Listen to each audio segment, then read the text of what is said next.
Hello, true believers. Jim Henry here, Democratic candidate for Congress in the 28th Congressional District of Florida, from Miami all the way down to beautiful Key West. Okay, we need to talk about the federal budget, the lack thereof, and how we're paying our troops, because there's something that's not right, and I want to educate you guys about how things work in government, okay?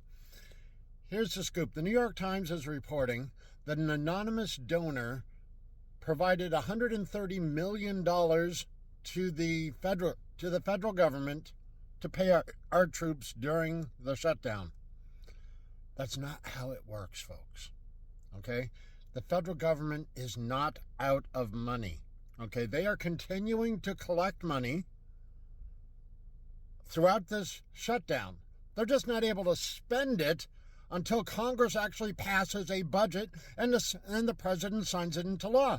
If they do it on a short-term continuing resolution, then they only get to do it for however long that bill says, okay?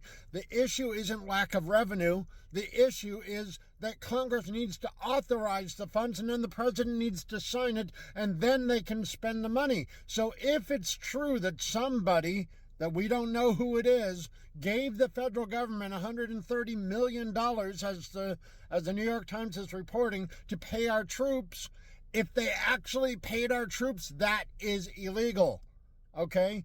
They just can't do that. This is how our government operates, okay? And it's the same on the local level. We have to pass a local budget, and we have to do it by the end of the fiscal year. And if we don't, then nobody gets paid. But that doesn't mean that people don't still owe their property taxes, or in the case of the federal government, that they don't have to pay the taxes on their income. They continue to owe that money, and the IRS will be able to collect that money. We just won't be able to spend any of it.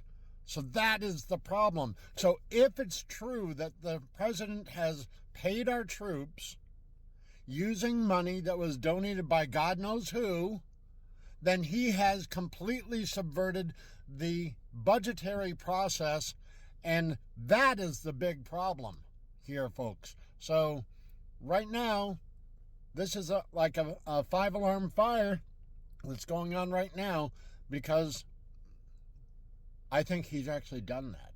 And I think Donald Trump, if he has paid the troops using this money that was donated, he broke the law. That's all I got here. Thanks to our small dollar donors, and we'll see you all soon.